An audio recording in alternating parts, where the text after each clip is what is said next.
Millionaire in disguise tested people's kindness. Everyone passed by ignoring him, until after hours someone helped and couldn't believe what he said he would do. Shortly after 11 at night, when business had slowed considerably, Sarah received permission from Mrs. Newman, the owner, to end her shift. Exhausted, she gathered her things and said goodbye to her colleagues. That's when she saw him for the first time. An elderly gentleman, probably between 70 and 80 years old, sitting alone on the sidewalk across from the park.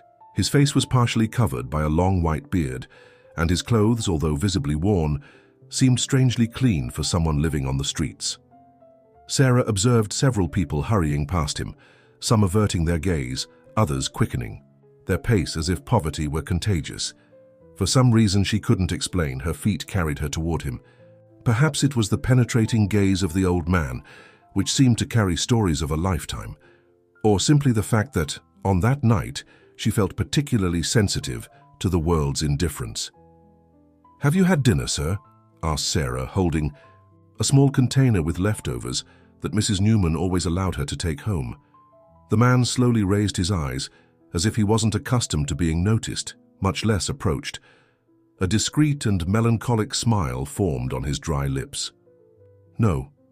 Young lady, I haven't had dinner," he replied with a surprisingly clear and articulate voice that didn't match his disheveled appearance. Sarah extended the container and, in a gesture that surprised even herself, sat down beside him on the cold sidewalk. "My name is Sarah, and yours?" "Ernest Wells," he answered, opening the container with unexpected delicacy. "This smell? Black bean stew with banana farofa." Sarah's eyes widened, impressed. "How do you know?" "Most people don't even notice the banana farofa. It's Mrs. Newman's special recipe." Ernest smiled, revealing a sparkle in his eyes that seemed to illuminate his entire wrinkled face. "I had some experience with gastronomy in other times," he commented vaguely, savoring the food with evident pleasure. "The combination of the smoky flavor with the sweetness of banana. Magnificent." Minutes turned into hours as Sarah listened to Ernest talk about food, travels, and life stories that seemed straight out of books. There was something about this man that didn't match his current condition, his rich vocabulary, his posture, his knowledge about such diverse subjects. When she finally looked at her watch, Sarah realized it was past 1 in the morning. "My God, my grandmother must be worried," she exclaimed, getting up quickly. "It was a pleasure talking with you." "Ernest, the pleasure was all mine, Sarah. You're the first person in a long time who actually stopped to talk with me, not just to give alms or food." Something in Ernest's tone of voice made Sarah feel a pang in her heart. It was clear that loneliness was perhaps the most painful part of his condition. Dear listener, if you're enjoying the story, please take a moment to hit like and subscribe to the channel. It really helps us who are just starting out, now continuing. I work over there at Taste of Earth every night. If you'd like, I can bring more food tomorrow. "That would be wonderful," Ernest replied with a sincere smile. In the days that followed, the meetings between Sarah and Ernest became routine. She always brought some food and sat down to chat for at least half an hour before going home. With each conversation, her admiration for this man grew. Ernest knew details about economics, international politics, art, literature, and especially gastronomy. He spoke of famous restaurants around the world as if he had frequented them all. "How does someone with so much knowledge end up on the streets?" Sarah asked one night, when the trust between them already allowed for more personal questions. Ernest stared at the horizon for a few moments before answering. "Life is like a grand chess game, Sarah. Sometimes we place our pieces in strategic positions that others don't understand." Enigmatic answers like this were common, but Sarah didn't push. She had learned to respect the mystery surrounding her new friend. What she couldn't imagine was that this mystery would completely change the course of her life. On a particularly rainy Wednesday, Sarah left work early due to slow business at the restaurant. Worried that Ernest might be getting cold in the park, she went looking for him with an extra umbrella and an old coat she had kept at home. To her surprise, he wasn't in his usual spot. A week passed without Sarah finding Ernest, and genuine concern began to take hold of her. Stories about homeless people ending up in hospitals without identification or simply disappearing became increasingly present in her thoughts. The following Monday, after finishing her shift, Sarah found a brown envelope with her name written on it at the restaurant entrance. Inside was only a card with an address in the city center and a message: "Tomorrow, 10 a.m., come alone. E. Sleep." Didn't come that night. Sarah tossed and turned in bed 1,000 times, torn between concern for Ernest and curiosity about the mysterious invitation. When the clock struck 6 in the morning, she was already up, preparing for whatever the day might hold. The address on the card led Sarah to the imposing headquarters of National Bank, one of the largest in the country. The glass and steel building reflected the morning sunlight, contrasting with the historic buildings around it. In the luxurious reception area, she felt completely out of place with her simple dress and worn purse. "May I help you, ma'am?" asked the security guard with a look that clearly questioned the presence of someone like her in such an environment. "I received this card," replied Sarah, showing the paper with slightly trembling hands. The guard examined the card and his demeanor changed instantly. "Ah yes, Miss Sarah Thompson. Mr. Wells is waiting on the 15th floor main conference room." Confused, Sarah followed the instructions and entered the private elevator indicated by the guard. Mr. Wells? Ernest Wells? It couldn't be the same Ernest she knew, or could it? When the elevator doors opened, Sarah was greeted by an impeccably dressed secretary who led her to a spacious room with a panoramic view of the city. Seated at the head of a mahogany conference table was a man who, despite the impeccable suit, trimmed beard, and well-groomed hair, had the same penetrating eyes that had captivated Sarah weeks earlier on the sidewalk of the park. "Ernest," she whispered, hardly believing what her eyes were seeing. "Good morning, Sarah," he replied, rising with the same quiet elegance he had demonstrated even when sitting on the sidewalk. "Thank you for coming. I don't understand. What's happening? You're not a homeless person?" Ernest completed with a serene smile. "No, I'm not. I'm Ernest Wells, founder of the Wells Investment Group and owner of various companies in the hospitality and gastronomy sector throughout the United States." Sarah felt as if the ground had disappeared beneath her feet.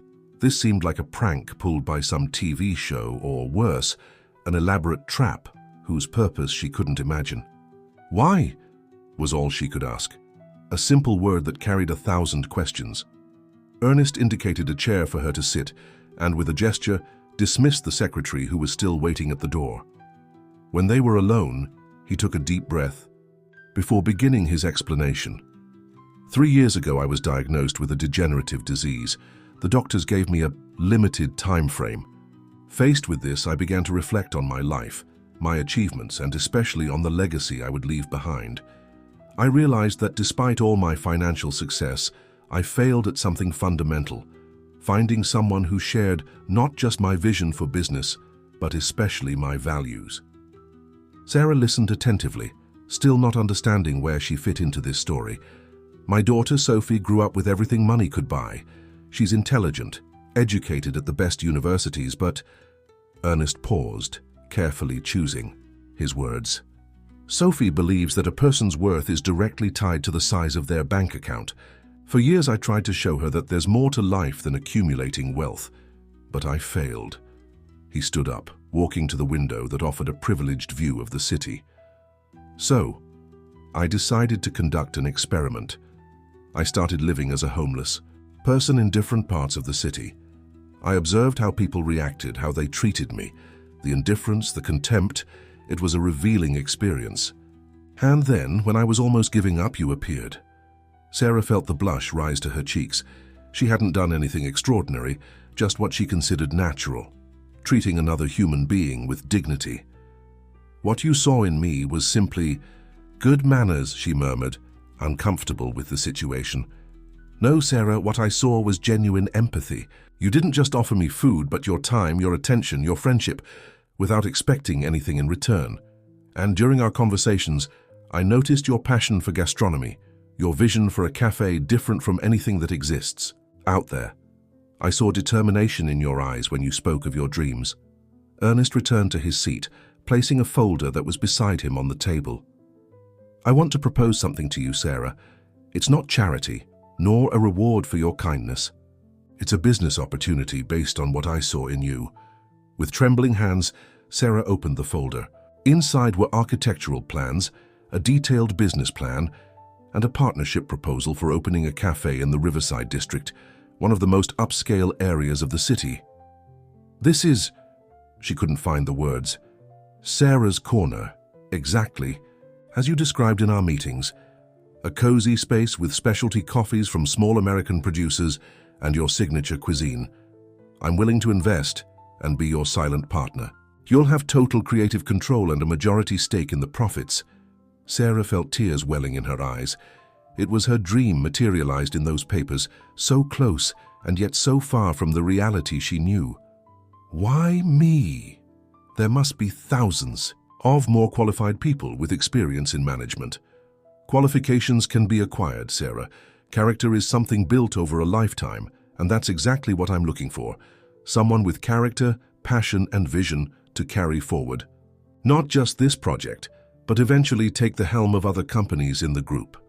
Sarah stood up abruptly, feeling suffocated. It was too much information to process all at once. I need time to think.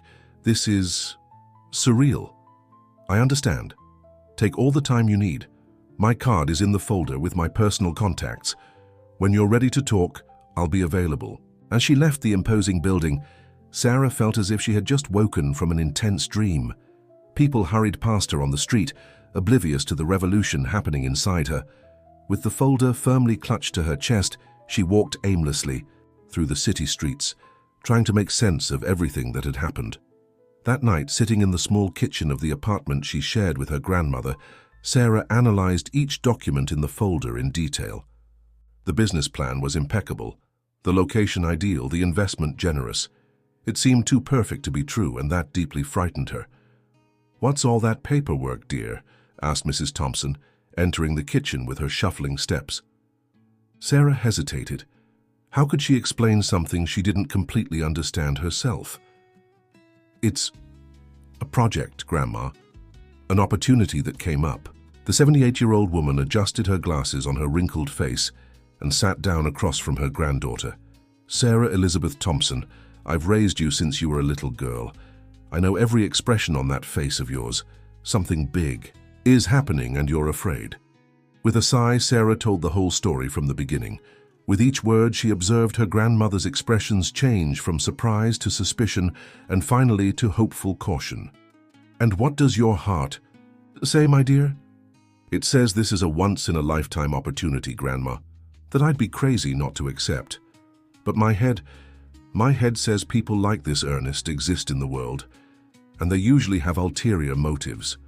Mrs. Thompson took her granddaughter's hands in hers, rough from a lifetime of work. "Your head is right to be cautious, Sarah, but sometimes life presents us with opportunities that seem like mirages in the desert. The difference is that some of them are real. What do you have to lose by trying to find out?" That simple question echoed in Sarah's mind all night. What did she have to lose? Her job at the restaurant where she earned minimum wage? Her tiny apartment where she and her grandmother barely fit? Her exhausting routine that hardly left room for dreaming? The next morning, with deep circles under her eyes but renewed determination, Sarah picked up the phone and called the number on Ernest's card. "Mr. Wells, this is Sarah Thompson. I accept your proposal, but with one condition." "And what would that condition be, Sarah?" Ernest's voice sounded genuinely curious. "I want to start from scratch. No privileges. If I'm going to run a cafe, I need to understand every aspect of the business from the basics, and I want it to be clear to everyone, including your daughter, that I'm earning my place on merit, not charity." There was a moment of silence on the other end of the line, followed by a warm laugh. "That's exactly why I chose you, Sarah. Can we meet tomorrow to work out the details?" The month that followed was a whirlwind of activity for Sarah. She resigned from Taste of Earth, causing astonishment in Mrs. Newman, who never imagined losing her most dedicated employee. Renovations on the space that would house Sarah's Corner began immediately, following the detailed specifications Sarah had shared with Ernest during their conversations in the park. True to her condition, Sarah insisted on participating in every step of the process, from choosing suppliers to selecting staff. Meanwhile, Ernest arranged for her to take intensive courses in management, basic accounting, and digital marketing, areas where she recognized her limitations. But it wasn't all smooth sailing.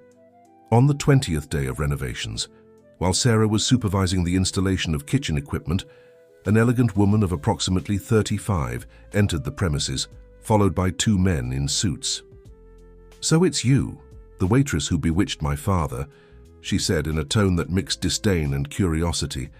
Sarah didn't need introductions to know who she was. "Sophie Wells, I presume. Your father told me a lot about you." The woman laughed, an artificial sound that didn't reach her eyes. "I doubt he was as forthcoming with you as he was with me about you." The young waitress with a good heart whom he found during his absurd social experiment. She walked through the space under construction, touching surfaces with her fingertips as if checking for dust.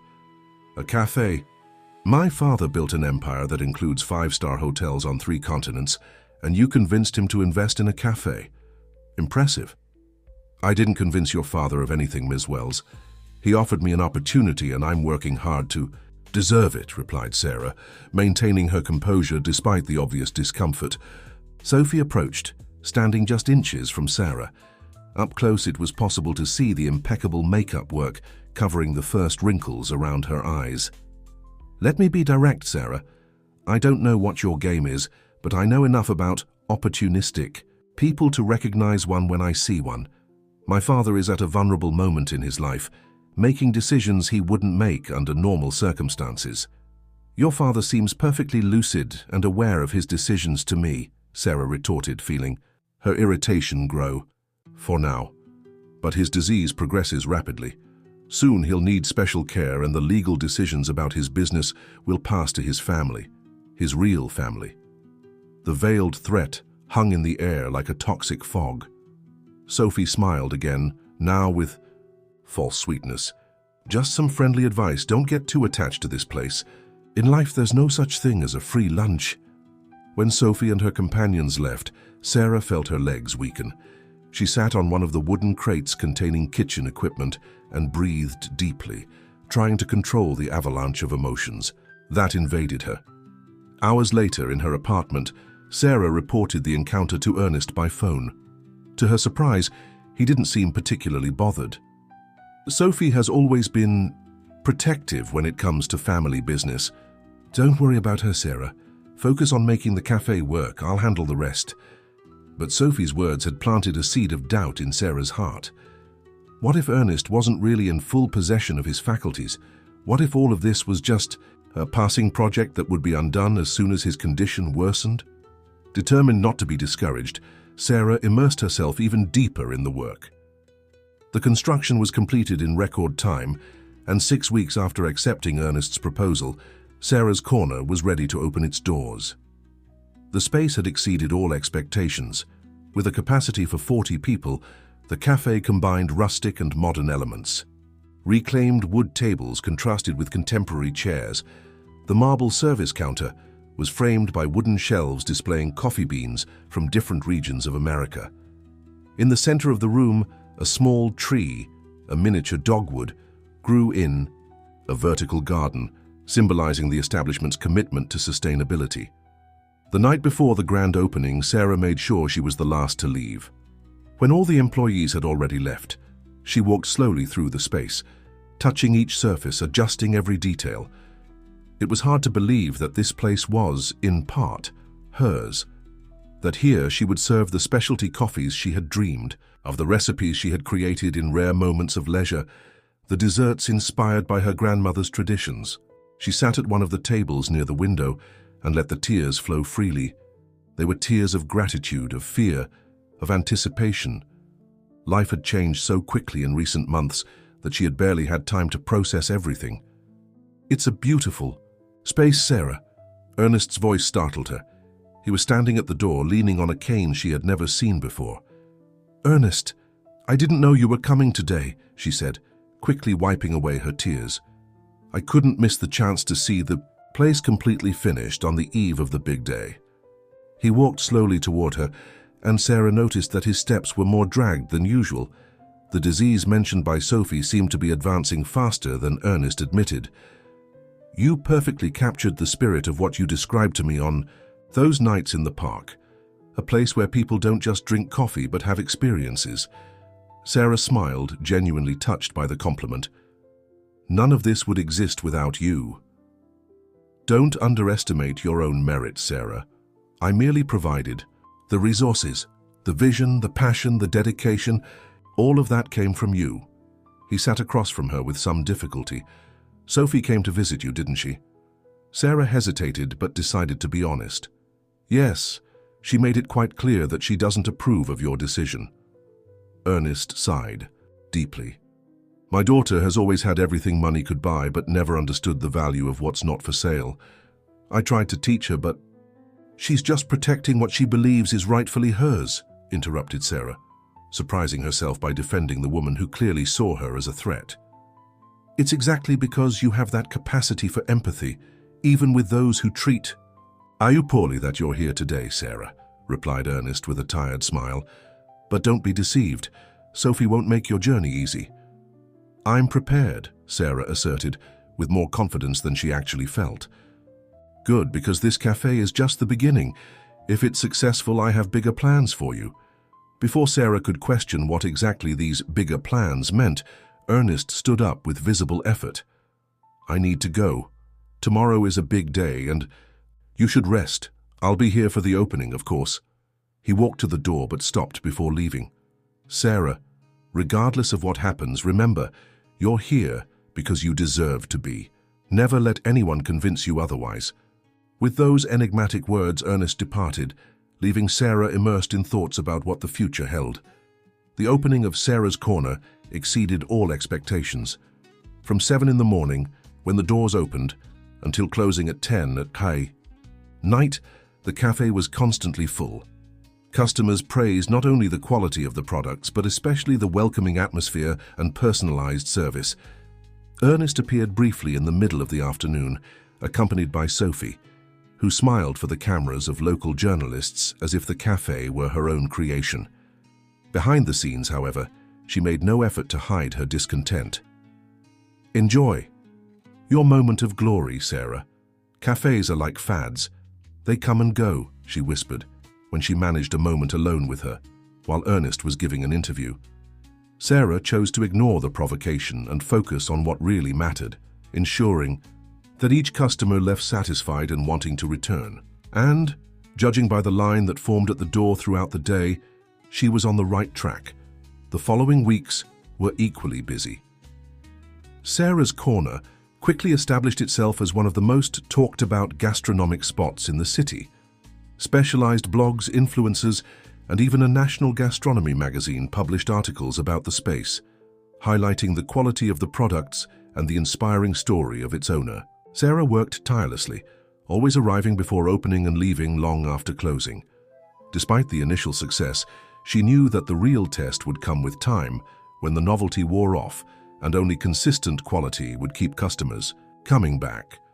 Ernest, for his part, became increasingly absent. His visits to the cafe became rare, and when he did appear, he was visibly more debilitated. Sarah tried not to show concern, but it was impossible not to notice the paleness in his face, the growing difficulty in walking, the cough he tried to disguise. It was during one of these difficult moments, 2 months after the opening, that Ernest finally addressed the subject he seemed to avoid. "Sarah, I need to talk to you about something important," he said, when the cafe was already closed and only the two of them remained. She nodded, feeling a tightness in her chest at the grave tone in his voice. "My condition is good, progressing faster than the doctors expected. In the coming months, I'll need more intensive care and may not be able to be as present as I'd like." Sarah swallowed hard, trying to contain her emotion. "The important thing is that you take care of yourself, Ernest. The cafe is doing well. You don't need to worry." "I'm not worried about the cafe, Sarah. I'm worried about what comes next." He placed on the table a folder similar to the one he had given her months before, when it all began. "Here's the second phase of our agreement, if you accept, of course." Sarah opened the folder with trembling hands.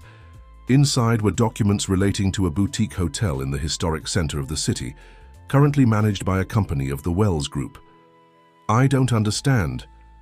The Harbour View Hotel has been experiencing management difficulties for several years.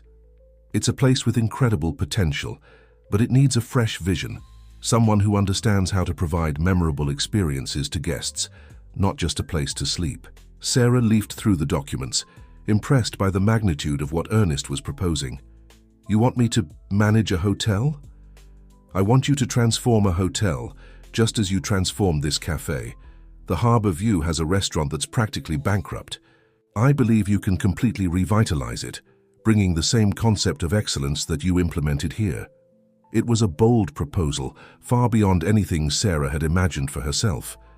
A boutique hotel with 30 rooms and a restaurant for 50 people was a business of completely different proportions from a cafe. Ernest, I don't have experience with hospitality. I barely learned how to manage this cafe. And yet, in just 2 months, you've already made it one of the most popular establishments in the city. Sarah, technical experience can be acquired. Vision and talent are innate. Ernest coughed violently before continuing. The hotel will be under your management for a trial period of 6 months. During that time, you'll have complete creative freedom to implement changes, especially in the restaurant. I'll provide specialized hospitality consultants to help you with the technical aspects. And Sophie, what does she think about this? A tired smile appeared on Ernest's lips. Sophie is not enthusiastic about the idea. But the Wells Group is still mine, and while I'm in charge, I'll make the decisions I believe are best for the future of the business. The mention of Ernest's daughter brought back all of Sarah's insecurities. It was clear that Sophie would do everything to make her path difficult, especially now that Ernest was more debilitated. I need to think, Ernest. It's a huge responsibility. I understand, but don't take too long, Sarah. My time is limited, he replied with a frankness that made her shudder. That night, Sarah could barely sleep. Ernest's proposal was simultaneously terrifying and exciting. Part of her wanted to accept immediately to prove that she was capable of much more than she had ever imagined. Another part feared failing spectacularly, confirming all of Sophie's suspicions about her incompetence. It was Mrs. Thompson who once again helped to clarify her thoughts. My dear, the fear of falling cannot be greater than the desire to fly. If this man saw something in you that you yourself can't see, maybe it's time to trust. 3 days later, Sarah communicated her decision to Ernest. She would accept the hotel challenge, but with her own conditions. Sarah's corner would remain, under her supervision, with a manager she trusted in daily command. The hotel restaurant would be completely redesigned, following her gastronomic vision, and, most importantly, she wanted clear documentation guaranteeing her autonomy during the trial period, regardless of external pressures. To her surprise, Ernest agreed to everything, adding only one condition of his own. If she managed to turn around the hotel situation in 6 months, making it profitable again, she would gain an equity stake not just in the hotel, but in the entire Wells Group. That's quite an incentive, commented Sarah, frightened by the magnitude of the offer. It's an investment in the future, Sarah, in the future of the company and in yours. The administrative transfer was announced the following week, sending shockwaves through the local hotel market. The news that a 25-year-old woman, without specific training or background in the field, would take over one of the city's most traditional hotels was met with skepticism by many and with indignation by some, especially by the Wells Group executives who felt passed over. Sophie, as expected, didn't delay in making her feelings known. On the day Sarah stepped into the Harbour View Hotel as its new administrator for the first time, she found Ernest's daughter waiting in her office. "Have you chosen the color scheme for your farewell party yet?" asked Sophie with false cordiality. 6 months fly by. "Thanks for your concern, but I'll be too busy transforming this place to think about parties," replied Sarah, determined not to be intimidated. Sophie laughed, a cold and calculated sound. "You really believe you can save a hotel that's been losing money for years? A place that even executives with decades of experience couldn't turn around? I believe I can offer something those executives didn't offer: a new perspective. Perspective doesn't pay bills, dear. Numbers do, and this hotel's numbers are disastrous. Sophie moved closer, lowering her voice as if sharing a secret. Do you know why my father chose this hotel for his experiment? Because it's the only one he can lose without major consequences for the group. It's expendable, just like you. The words were like daggers, precisely calibrated to wound. But Sarah had expected something like this and had mentally prepared herself. If this hotel is so insignificant, why worry so much about who manages it? The question caught Sophie by surprise, but she recovered quickly. Because I care about my father, about the legacy he built, and I won't allow someone like you to destroy it from within, taking advantage of his current fragility. Your father doesn't seem at all fragile in his decisions, Sophie, and if you really cared about his legacy, you'd be helping me, not trying to sabotage me.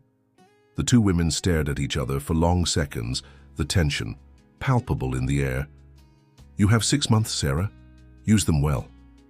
With those words, Sophie left, leaving behind a Sarah determined to prove her worth, not just to Ernest or Sophie, but primarily to herself. The first days in charge of the hotel were extremely challenging. Sarah discovered that the situation was even worse than the reports indicated. Occupancy was at 30% of capacity, the restaurant operated at a constant loss, and the team was demotivated after years of poor management. With the help of consultants provided by Ernest, Sarah immersed herself in the hotel's operational routine, quickly learning about occupancy rates, average daily rates, inventory control, and personnel management. But it was on the restaurant that she focused her initial energy. The Splendor, as it was called, offered a pretentious menu that tried to imitate major international restaurants without considering local ingredients or public preferences. The prices were prohibitive and the quality inconsistent. Sarah didn't hesitate to promote a complete revolution. In 2 weeks, she closed the restaurant for renovations, fired the chef who refused to accept changes, and recruited local talents who shared her vision. She redesigned the menu with a focus on regional ingredients, prepared with sophisticated but accessible techniques. She renamed the space Roots, a name that reflected both her gastronomic proposal and her personal philosophy. When the restaurant reopened a month later, it was practically unrecognizable.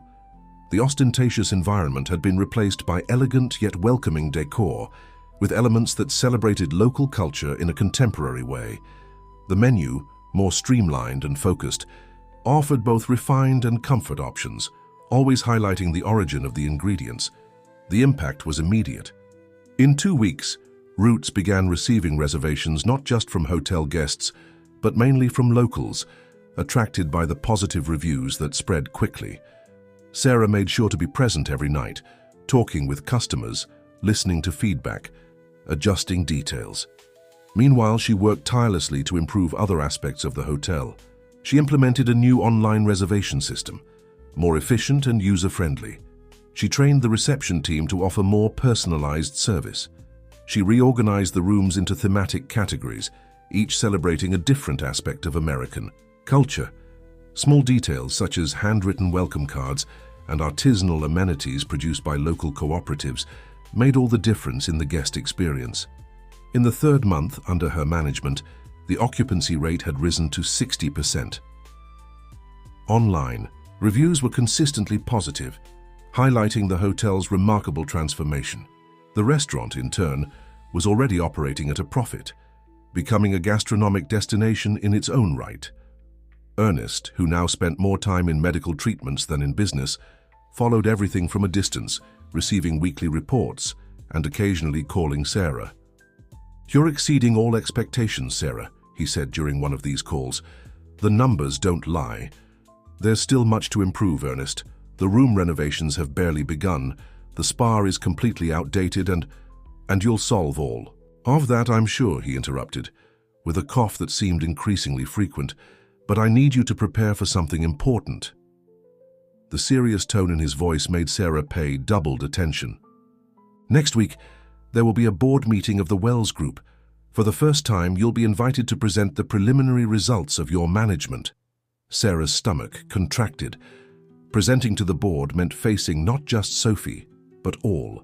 The high-ranking executives of the group, people with decades of experience, who probably viewed her rapid rise with suspicion. "I'll be prepared," she replied with more confidence than she actually felt.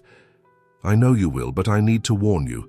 Sophie will be there, and she won't make things easy. In fact, I have reason to believe she's planning something." "What kind of thing?" There was a pause on the other end of the line. "My daughter is brilliant in business, Sarah. Ruthless sometimes, and she sees you as a direct threat to what she considers rightfully hers." "The empire you built," completed Sarah. "Exactly. Sophie grew up hearing that one day it would all be hers.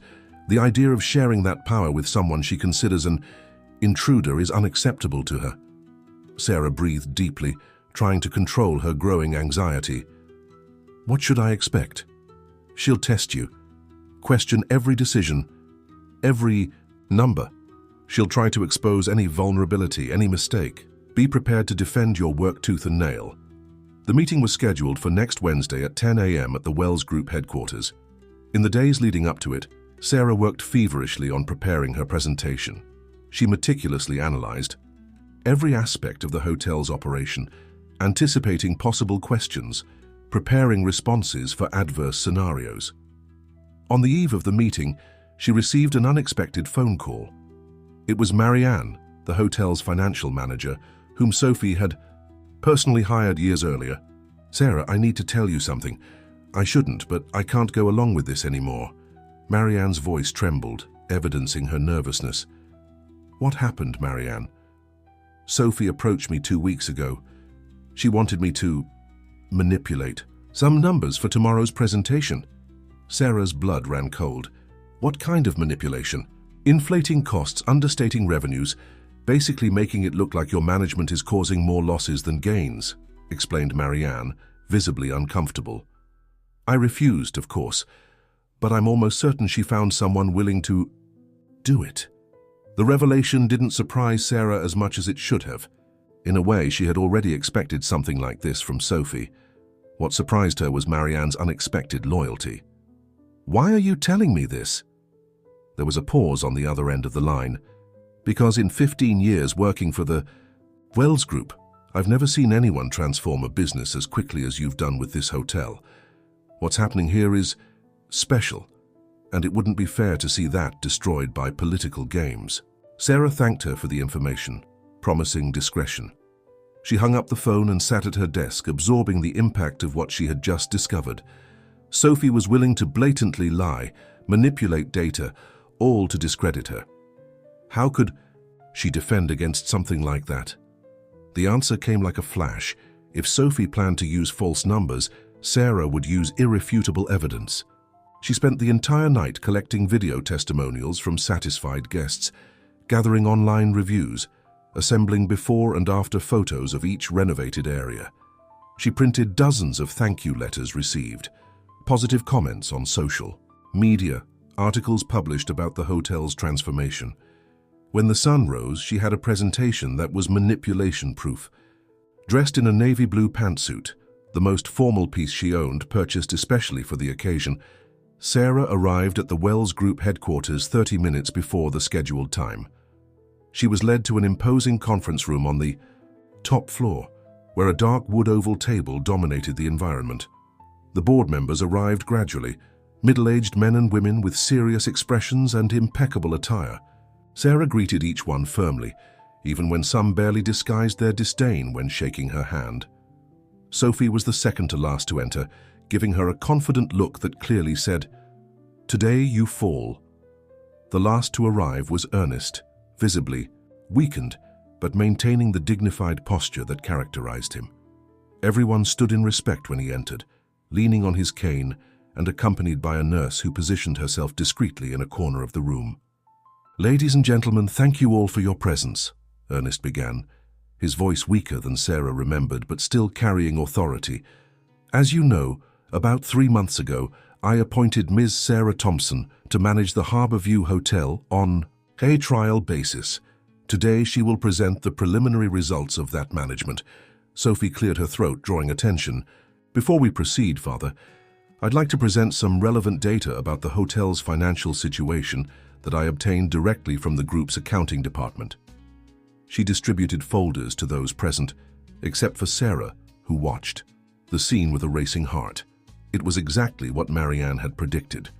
As you can verify, Sophie continued with a calculated smile, although there is some enthusiasm about the changes implemented, the numbers tell a different story. Net revenue fell 15% in the last quarter, while operating costs increased by 22%. Concerned murmurs traveled around the table as the executives analyzed the graphs. Presented by Sophie. Sarah breathed deeply, keeping calm. "If I may," she intervened, standing up, "I'd like to present my own analysis of the situation." Sophie smiled condescendingly. "Of course, Sarah. We're all curious to hear how you interpret these concerning numbers." With slightly trembling hands, Sarah connected her laptop to the room's projector. The first image that appeared on the screen wasn't graphs or tables, but a photo of an elderly couple smiling in front of the hotel. "These are Mr. and Mrs. James Henderson. They've celebrated their anniversary at the Harbour View every year since the hotel opened. In their words, the place has never been as welcoming as it is now." Sarah moved to the next image, showing the restaurant packed on a Friday night. "This is the Roots restaurant, previously known as Splendor. 3 months ago, it operated at 20% of its capacity. Today we have reservations 2 weeks in advance." One by one, she presented concrete evidence of the hotel's transformation. Video testimonials from frequent guests praising the changes, a graph showing the steady increase in occupancy rate, copies of reports in specialized magazines highlighting the renovation. "As for the numbers presented by Ms. Sophie," Sarah continued, with a calmness that surprised even herself, "I'm afraid there's some error. Here are the official reports generated by the hotel's integrated management system, audited by the independent firm designated by Mr. Wells himself." She distributed her own folders, where colorful graphs showed a completely different reality. Rising revenue, stabilized costs after the initial investment, growing operating profit for the second consecutive month. As you can see, the hotel is not only recovering, but already shows clear signs of profitability, something that hasn't happened for more than 3 years. The silence that followed was deafening. Sophie frantically leafed through the numbers presented by Sarah, her face a mask of disbelief. "This is impossible. The data I received—" "From whom exactly did you receive that data, Sophie?"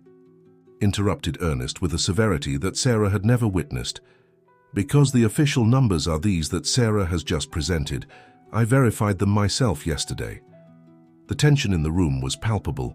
Sophie looked from Ernest to Sarah and back to the folders, clearly seeking a way out. "Someone obviously passed me incorrect information," she finally said, trying to maintain her composure. "We'll resolve this after the meeting."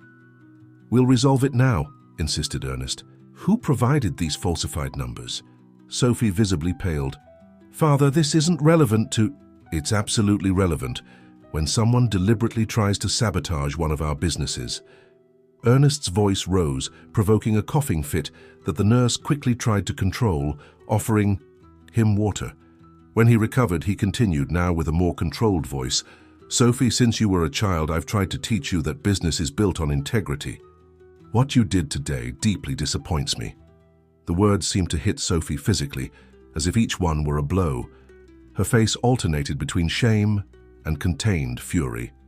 "Sarah, please continue your presentation," Ernest requested, ignoring his daughter's pleading look. For the next 30 minutes, Sarah detailed every aspect of her management. The changes implemented, the challenges faced, the results obtained, and most importantly, her vision for the hotel's future. When she finished, the room was silent, but it was a different silence from before. It was the silence of newly acquired respect. "Any questions?" she concluded, feeling strangely calm now that the worst had passed.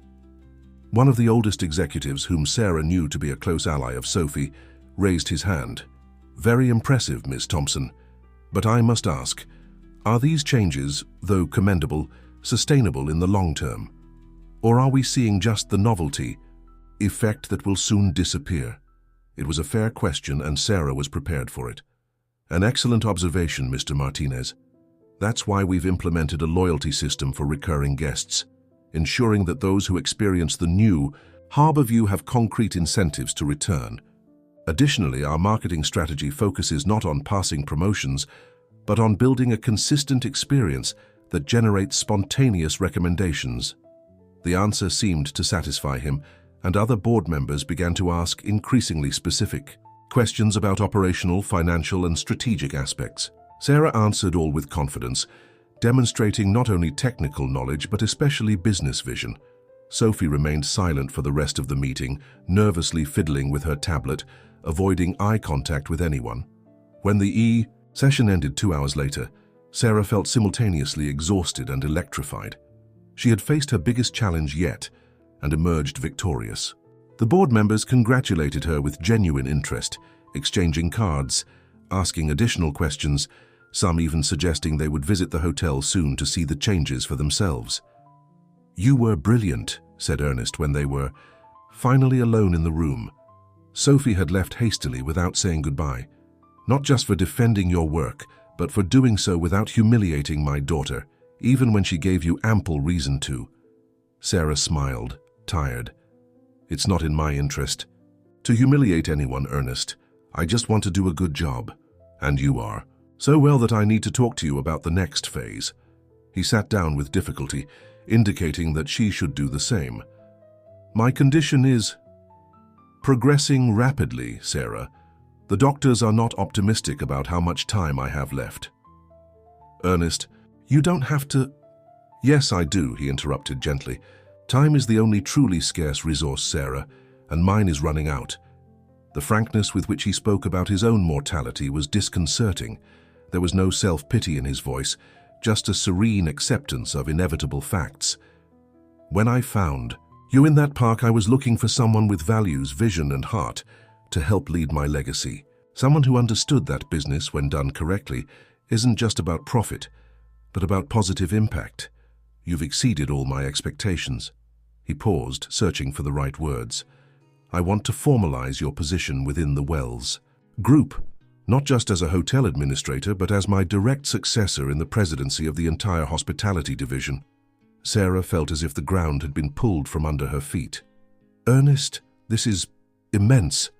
There are dozens of hotels, restaurants, resorts, and each one of them needs the same transformation that you brought to the Harborview, the same humanity, the same vision."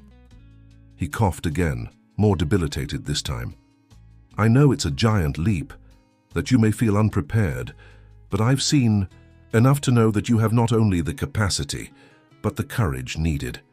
Sarah stood up, walking to the window that offered a panoramic view of the city. Down below, the city continued its frantic pace, oblivious to the revolution happening in her life. "And Sophie?" she finally asked. "Sophie will continue as CFO of the group, responsible for the entire financial area. You'll have to learn to work together eventually. She hates me, Ernest. She fears you, which is different. But Sophie is too intelligent to let personal feelings compromise business for long. When she realizes that you're not here to take her place but to complement her skills, things will change." Sarah wasn't so sure about that, but kept her doubt to herself. "I need time to think, Ernest. It's a huge responsibility." "I understand, but we don't have much time, Sarah. I'll need to announce my succession in the coming weeks, while I'm still lucid enough to manage the transition." The reality of the situation hit Sarah with full force. Ernest was really preparing to depart. He was putting his affairs in order, ensuring that his legacy would continue. And for some reason, she still didn't completely understand. He had chosen her as a fundamental part of that future. "I'll give you my answer in 3 days, promised Sarah, feeling the weight of the decision she would have to make. The 3 days that followed were of intense reflection for Sarah. During the day, she continued her work at the hotel, implementing improvements, supervising the operation. But at night, alone in her new apartment, one of the benefits of her current position, she wrestled with doubts and fears. Accepting Ernest's proposal would mean definitively abandoning the simple life she had known.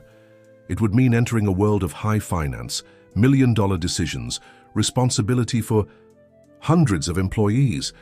It would also mean a declared war with Sophie, who would certainly see the promotion as a usurpation of her natural right. On the other hand, refusing would mean giving up an opportunity she had never imagined possible. To make a difference on a much larger scale, to implement her vision not just in one hotel but in dozens of them, to honor the trust that Ernest placed in her. On the morning of the third day, Sarah woke up with the certainty that there was only one possible decision. She called Ernest, scheduling a meeting for late afternoon.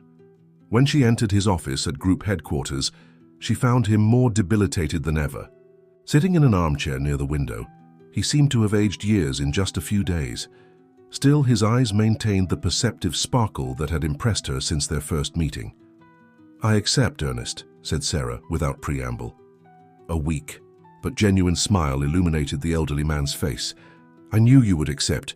It's not in your nature to run from challenges, Sarah." He indicated the armchair beside him, and she sat down, noticing the folder on the side table. "Here is all the necessary documentation. Your contract as Vice President of Hospitality for the Wells Group, with automatic transition to President of the division in 6 months, or sooner if necessary." The implicit mention of his deteriorating health hung in the air like a dark cloud. "I've also included the details of the stock package that will be transferred to your name. 15% of the group's shares, making you the second largest individual shareholder, after Sophie." Sarah's eyes widened, unable to process the magnitude of what she was hearing. 15%? Ernest, that must be worth several billion, yes, but it's not about the money, Sarah. It's about ensuring that you have not just the title, but the real power to implement your vision.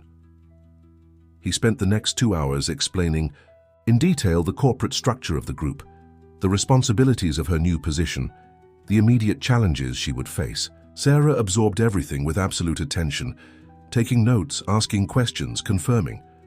"The official announcement will be made next week during our annual convention in Chicago," explained Ernest, visibly tired from the effort of the long conversation. "All directors and senior managers will be present. It will be interesting." "Does Sophie know about all this?" asked Sarah, dreading the answer. "I informed her this morning," replied Ernest, with an expression indicating that the conversation had been anything but pleasant. "She asked for time to process the news. I imagine she's consulting her lawyers at this moment, looking for some loophole to contest my decision." "And is there any?" Ernest smiled with a hint of pride that surprised Sarah. "None. I prepared everything meticulously with the best lawyers in the country. My decision is final and legally unassailable." He paused, looking deeply into Sarah's eyes. "But that doesn't mean it will be easy. Sophie has powerful allies inside and outside the group. Your integration will be challenging." "I'm prepared," replied Sarah, with a confidence that grew with each moment. "I know you are, that's why you're here." The week that followed was a whirlwind for Sarah. While continuing to supervise the hotel, she also needed to prepare for her official debut as a high-ranking executive. Ernest provided an image consultant to help her choose a wardrobe appropriate for her new position, as well as an intensive course in business protocol. At the same time, she had several transition meetings with the current hospitality vice presidency team, absorbing information about ongoing projects, the specific challenges of each unit, the goals established for the fiscal year. From Sophie, there was no news. She seemed to have disappeared completely after the meeting with Ernest, which made Sarah even more apprehensive. The absence of reaction was in a way more disturbing than a direct confrontation. On the eve of the convention in Chicago, while packing her suitcase in the hotel where they would be staying, Sarah received an unexpected phone call. It was Sophie's secretary, informing her that her boss would like to meet her for a private dinner that same night in the hotel restaurant. Surprised and apprehensive, Sarah agreed. What could Sophie want on the eve of the official announcement? Was it a last-ditch attempt to dissuade her from the idea, or worse, some kind of trap? At 8 o'clock sharp, she entered the elegant restaurant of the Wells Chicago Hotel, easily the most luxurious in the chain. Sophie was already waiting for her, impeccably dressed as always, sipping a glass of red wine. "Sarah, punctual as always," she greeted, indicating the chair across from her. "Thank you for accepting my invitation." "I confess I was curious," replied Sarah, remaining cautious as she sat down. Sophie made a gesture to the sommelier, who promptly served a glass of wine for Sarah as well. I imagine you're wondering why I invited you. It crossed my mind, yes. Sophie took a long sip of her wine before continuing. Let's be direct, Sarah. I don't support my father's decision. I believe he's being hasty. Understandable, considering your position, replied Sarah, determined not to be intimidated. However, continued Sophie, in a tone that surprised Sarah with its frankness, after thoroughly reviewing the Harbour View reports, I have to admit that you accomplished something remarkable there. The numbers don't lie. Sarah remained silent, waiting for Sophie to reveal the true purpose of this meeting. What happened at the last board meeting was regrettable. I received information that I believed to be accurate, but that doesn't justify what I did. It was the closest to an apology that Sophie would probably ever come, and Sarah recognized the effort that must have cost her pride. Sophie, I'm not here to take your place or diminish your importance in the group. I'm here because I share your father's vision for the business. The issue, Sarah, is that I don't share that vision. I see the Wells Group as an enterprise that should maximize its value for shareholders, not as a platform for social experimentation. And that's why your father chose both of us, Sophie. He needs your financial rigor as much as my vision for human experiences. They're complementary approaches, not mutually exclusive. Sophie leaned slightly forward, her eyes fixed on Sarah's. I'll be frank. I won't make your life easy, Sarah. I'll question your decisions, demand justifications for each investment, push for results. Not out of personal grudge, but because it's my job as CFO to ensure the financial health of the group. I wouldn't expect less, replied Sarah, holding her gaze. And in return, I'll continue transforming our hotels into places where people don't just sleep, but have memorable experiences. Places that generate not just financial profit, but emotional value. And that, in the long run, will translate into results that even you will consider satisfactory. To her surprise, a genuine smile appeared on Sophie's lips.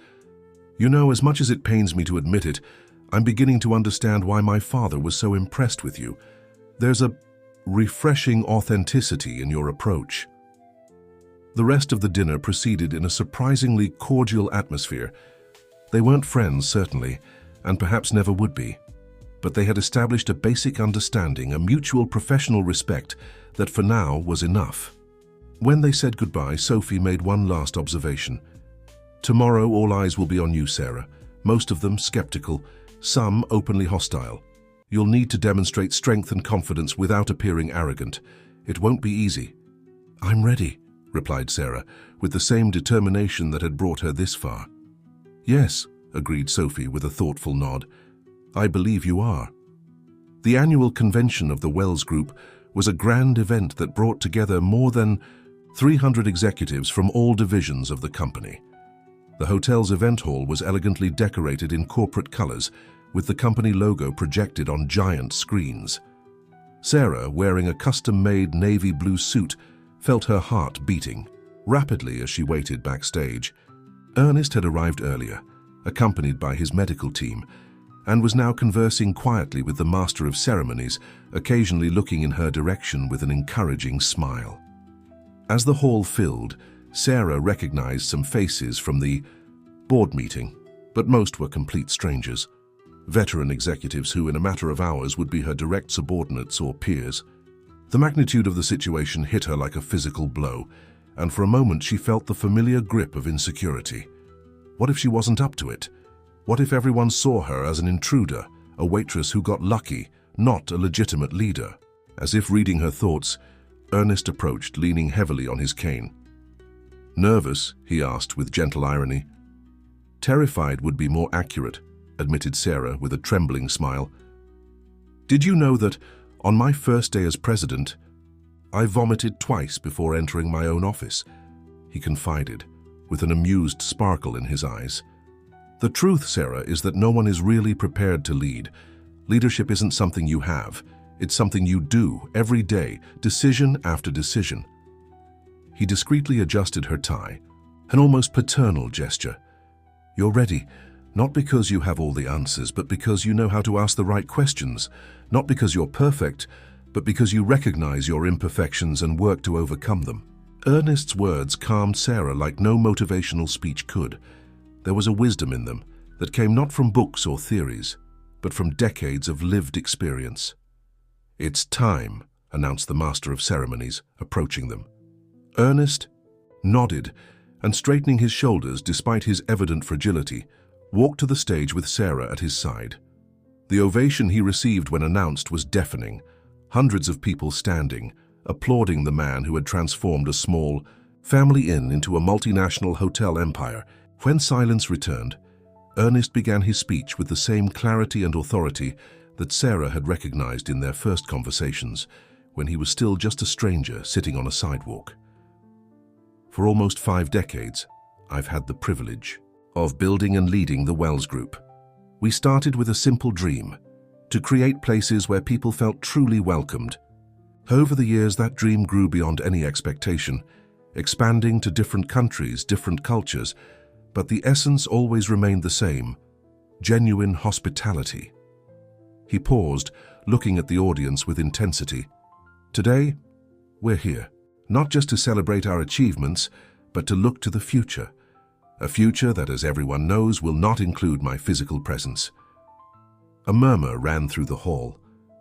Although Ernest's health condition was no secret, hearing him speak so openly about his own mortality was impactful. In recent years, as I faced my own personal journey, I reflected deeply on the legacy I would leave. Not just a financial legacy, but a legacy of values, of vision, of purpose. And I concluded that for the Wells Group to continue to prosper, it needs leadership that combines both the innovative vision that brought us here and the financial discipline necessary to navigate the challenges of the future. Ernest looked at Sarah and then at Sophie, who was seated in the front row. "It is with immense pride that I announce today the new leadership structure of the Wells Group. My daughter, Sophie Wells, will continue as our brilliant Chief Financial Officer, ensuring that our operation maintains the highest standards of financial excellence." Sophie stood briefly, waving to the audience with a contained smile as she received polite applause. "And to lead our hospitality division, which represents 70% of our business, it is with great pleasure that I announce Sarah Thompson as our new Vice President, with automatic transition to President of the division in the next 6 months." The silence that followed was revealing. There wasn't the spontaneous ovation that Sophie had received. Instead, confused looks were exchanged, discreet whispers circulated. Who was Sarah Thompson? Where had she come from? Ernest, noticing the reaction, smiled. "I know what you're thinking. Sarah isn't a familiar face to many of you. She didn't grow up in corporate corridors, doesn't have an MBA from elite universities. But what Sarah brings to our company is something much more valuable, a deep understanding of what hospitality really means." He gestured for Sarah to approach. In just 3 months as administrator of the Harbour View Hotel, Sarah transformed a loss-making operation into a model of excellence and profitability. Her Roots restaurant is now one of the most sought after in the city, and the hotel's occupancy rate has reached record levels. Slowly, the expression of the audience began to change. Distrust gave way to curiosity. But beyond the impressive numbers, what convinced me that Sarah is the right person to lead our hospitality division is her unique ability to see beyond the obvious, to genuinely connect with people, to transform stays into memorable experiences. Ernest turned to Sarah, symbolically handing her the microphone. "The future of the Wells Group is in good hands, in the hands of someone who understands that true hospitality begins with the heart." Sarah's heart was beating so hard that she feared the microphone would pick it up. Hundreds of eyes were fixed on her, evaluating, questioning, waiting. For a moment, her mind went completely blank. Then, she remembered who she was, where she had come from, the path she had traveled to get here. And she began to speak, not with an elaborate speech, but with the same sincerity that had won over Ernest that night, months ago, when she had shared a meal with a supposed homeless man. "When I was a child, my grandmother Thompson taught me that the greatest kindness we can offer someone is to make them feel at home even when they're far from it. That principle has guided my entire professional life, from my years as a waitress to today, standing before you." Her voice gained strength as she spoke. The Wells Group is not just a collection of hotels and restaurants. It's a set of spaces where people live significant moments. Weddings, birthdays, family reunions, business meetings that transform careers. Our responsibility is to ensure that each of these moments is special, memorable, authentic. She looked directly at the executives in the first rows, many of whom still observed her with evident skepticism. "I'm not here to reinvent the wheel or disregard the valuable knowledge that each of you brings to this company. I'm here to offer a new perspective, to reconnect us with our fundamental mission, genuine hospitality." As she spoke, Sarah noticed a subtle change in the atmosphere of the hall. The initial tension began to dissipate. Some executives nodded in agreement, others took notes. She was winning them over, not with grandiose promises or corporate jargon, but with authenticity. "In the coming months, I'll personally visit each of our properties, not as an executive conducting an inspection, but as someone genuinely interested in understanding the unique challenges of each operation.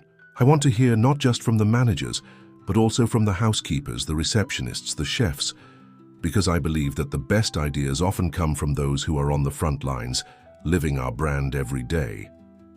Sarah concluded her speech by reaffirming her commitment to Ernest's original vision, while promising to bring innovation and a fresh perspective. When she finished, there was a moment of silence followed by applause, initially hesitant, then growing in intensity until it transformed into a standing ovation. As she left the stage, Sarah was immediately surrounded by executives eager to introduce themselves, exchange cards, schedule meetings. The initial skepticism had been replaced by genuine curiosity about her ideas, her plan for the division, her vision. Ernest observed everything from a discreet distance, with a satisfied smile. When their eyes met, he gave a small nod of approval. That meant more to Sarah than all the applause. From across the hall, Sophie also watched, her expression unreadable. When Sarah finally managed a moment of pause in the endless flow of introductions, Sophie approached, 2 glasses of champagne in her hands. "Impressive," she said, offering one of the glasses to Sarah. "You won them over." "For now," replied Sarah, accepting the drink. "The real test will come with the results." "On that, we completely agree." Sophie raised her glass in a silent toast to genuine hospitality and record profits. Sarah smiled, returning the gesture. "To genuine hospitality and record profits." As they took a sip of champagne, both knew that the path ahead would be challenging. Their partnership, forged, not in friendship but in reluctant professional respect, would be tested countless times. But at that moment, there was a mutual understanding, a truce. Ernest, observing the scene from afar, felt a peace he hadn't experienced in a long time.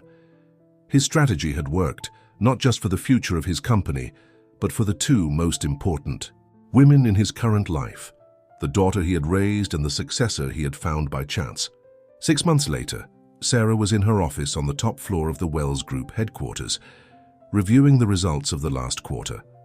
The Harbour View had reached its highest historical profitability, and the reformulations implemented in 5 other hotels in the chain already showed promising results.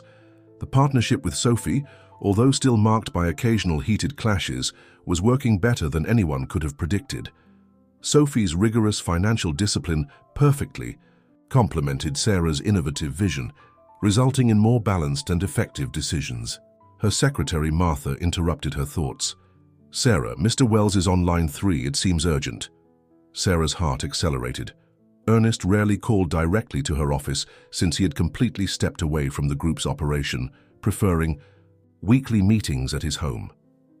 "Ernest, has something happened?" she asked as soon as she answered.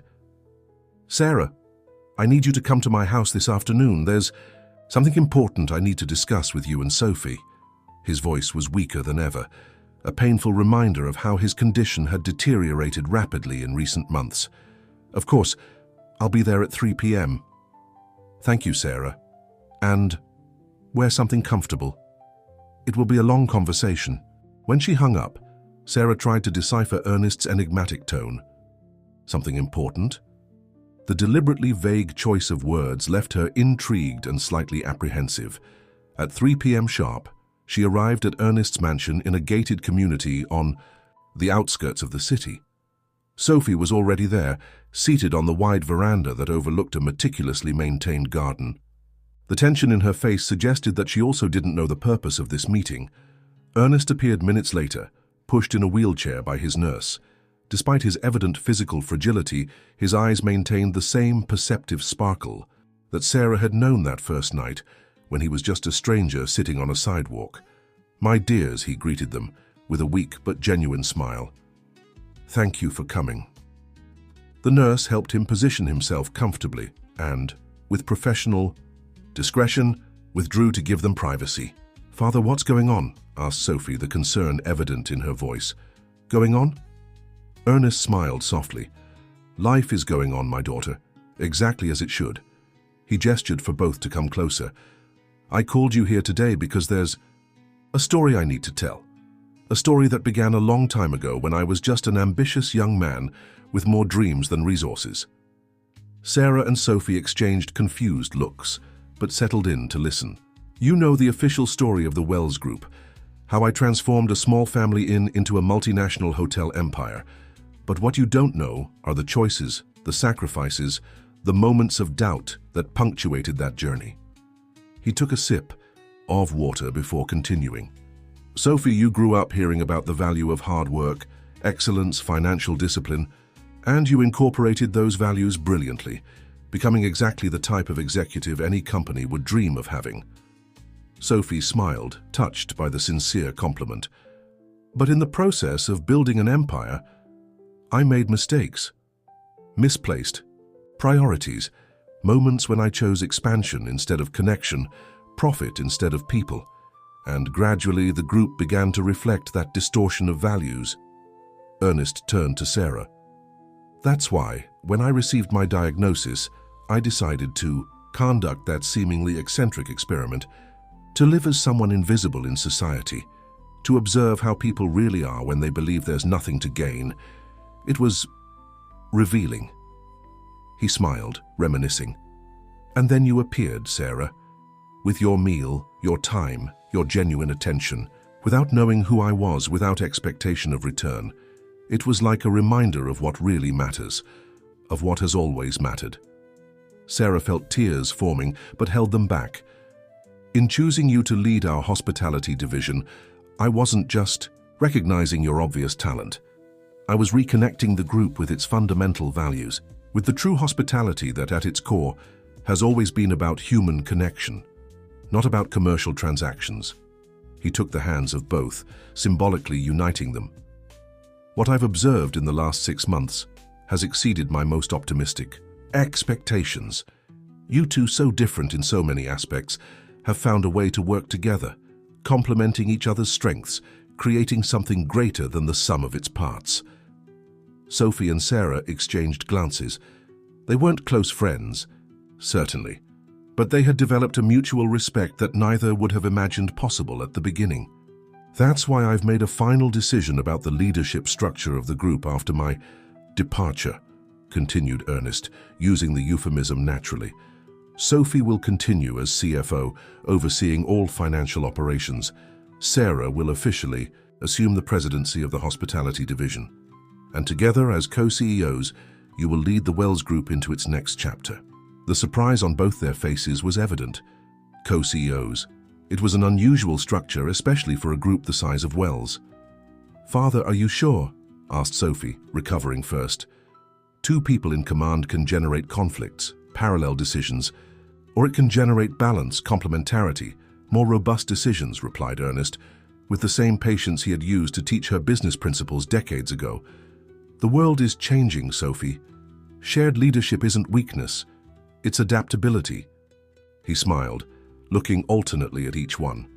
"Sophie, you have the rigor, the discipline, the strategic vision that the group needs to remain financially solid. Sarah has the empathy, the creativity, the genuine connection with people that our hotels need to offer truly memorable experiences. Together, you represent the perfect balance between result and purpose." Sarah, still processing the magnitude of what was being proposed, found her voice.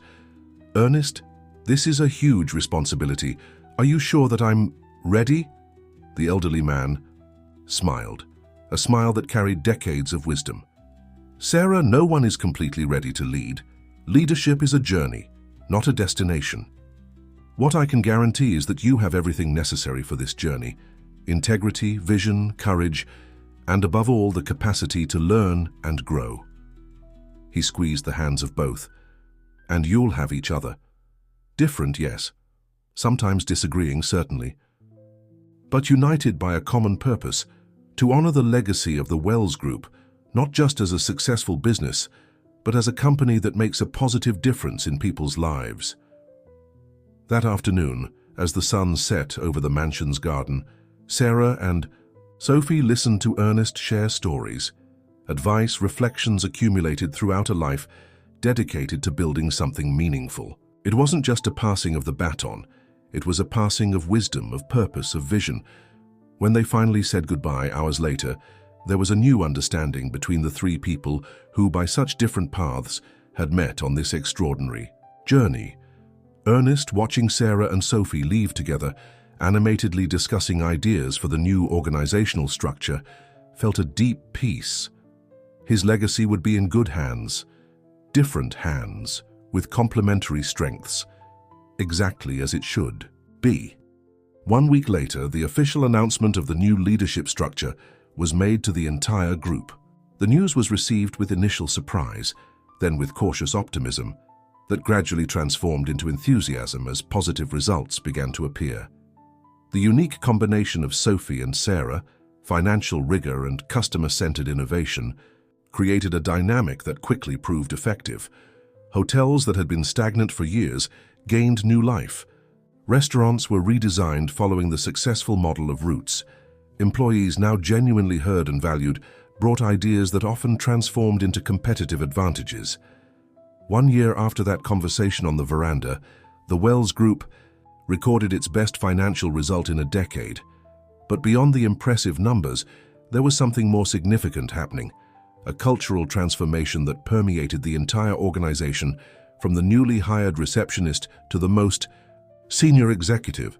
On a particularly pleasant autumn afternoon, Sarah found herself on the terrace of her apartment, enjoying a rare moment of tranquility in her frantic schedule.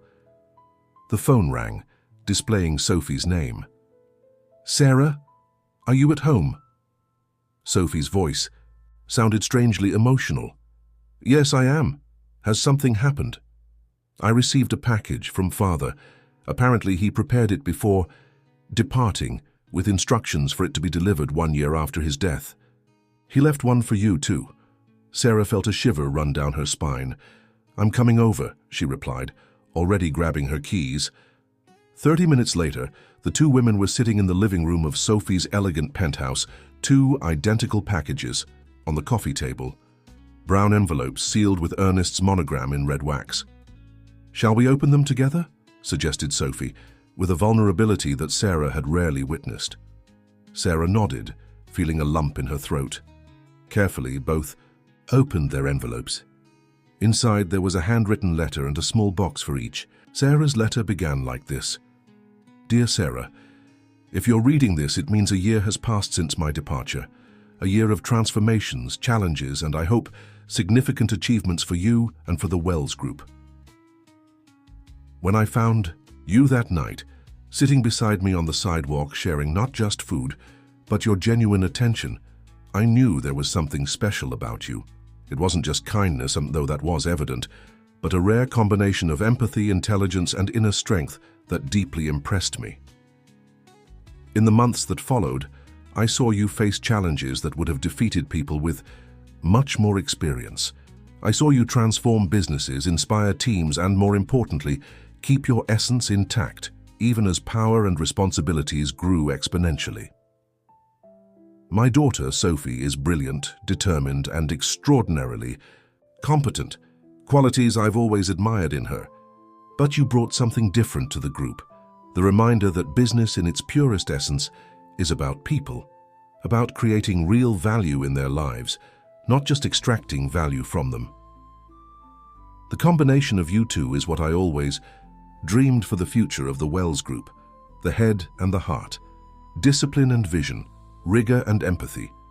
Together you form the complete leader that I always aspired to be but never fully achieved.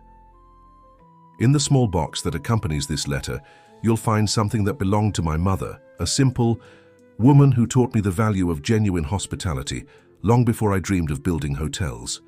Use it as a constant reminder of your origins and the transformative power of genuine kindness. Sarah, you weren't just a successor to my business. You were the reminder I needed in the twilight of my life that our human connections are, in the end, the only thing that really matters. For this and for much more, I will be eternally grateful. With all my affection and admiration, Ernest Wells. With trembling hands, Sarah opened the small box.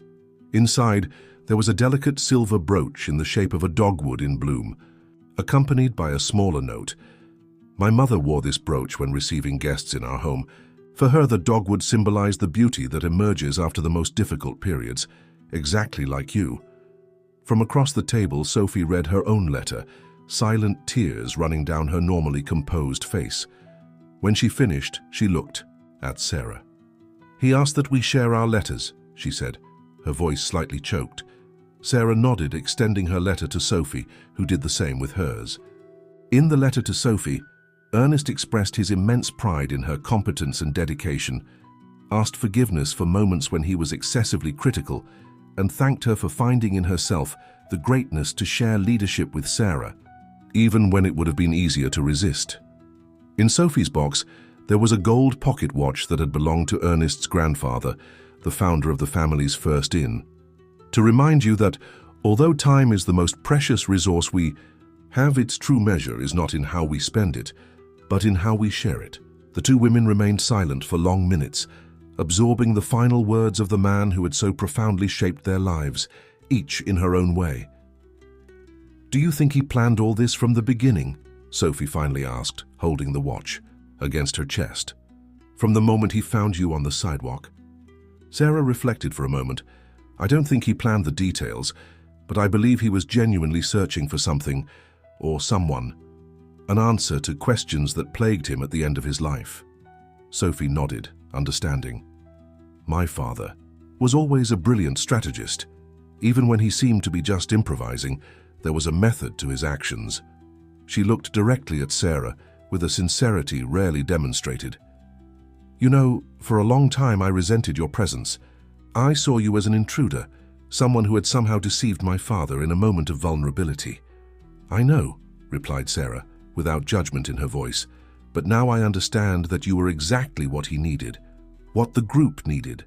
What—" She hesitated briefly. "What I needed, though I would never have admitted it at the time." Sarah smiled, genuinely touched by the confession. "And you were what I needed, Sophie. Your demands made me better. Your rigor taught me discipline. Your loyalty to your father's legacy showed me the value of tradition even when we're innovating." Sophie raised her glass in a silent toast, to the most unlikely of duets. "To Ernest's wisdom," replied Sarah, touching her glass to Sophie's. "That, even after departing, continues to teach us." The following week, in a discreet but significant ceremony, the Wells Group inaugurated the Ernest Wells Foundation, dedicated to identifying and developing promising talents from humble origins, offering them not just technical training, but especially mentorship to develop their leadership skills.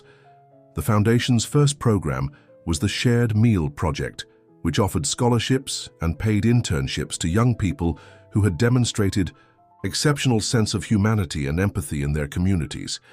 In the first class of scholarship recipients, 20 young people from different regions of the country, all with stories of overcoming and commitment to their communities. For Sarah, who personally participated in the selection process, it was like seeing multiplied the simple gesture that had changed her own life, offering not just material resources, but genuine attention. In her new office, now with an even broader view of the city that had become her home, Sarah kept in a prominent place 2 photographs. The first, of Sarah's Corner, the cafe that continued to thrive under the management of her first manager, now a minority partner. The second, more discreet but infinitely more significant, an image of a simple sidewalk in front of a park in the Riverside district where it all began, and on her desk, always present in all important meetings, the small silver brooch in the shape of a dogwood, constantly reminding her that true greatness lies not in power or wealth, but in the ability to see value where others see only invisibility. Because as Ernest had written in his last note, carefully folded inside the brooch's box, true hospitality is recognizing the humanity in each person, regardless of their position or power. That's what you showed me, Sarah, that night, when you offered not just a meal, but your company to an old man whom everyone ignored. The end of the story. Dear listener, we hope that the story of Sarah and Ernest has touched your heart. If you've made it this far, leave a like on the video and, most importantly, subscribe to the channel so you don't miss other touching stories. Now tell us, do you believe that genuine kindness, as demonstrated by Sarah, is still rewarded in today's world, or was it just luck to find someone like Ernest? Leave your opinion in the comments.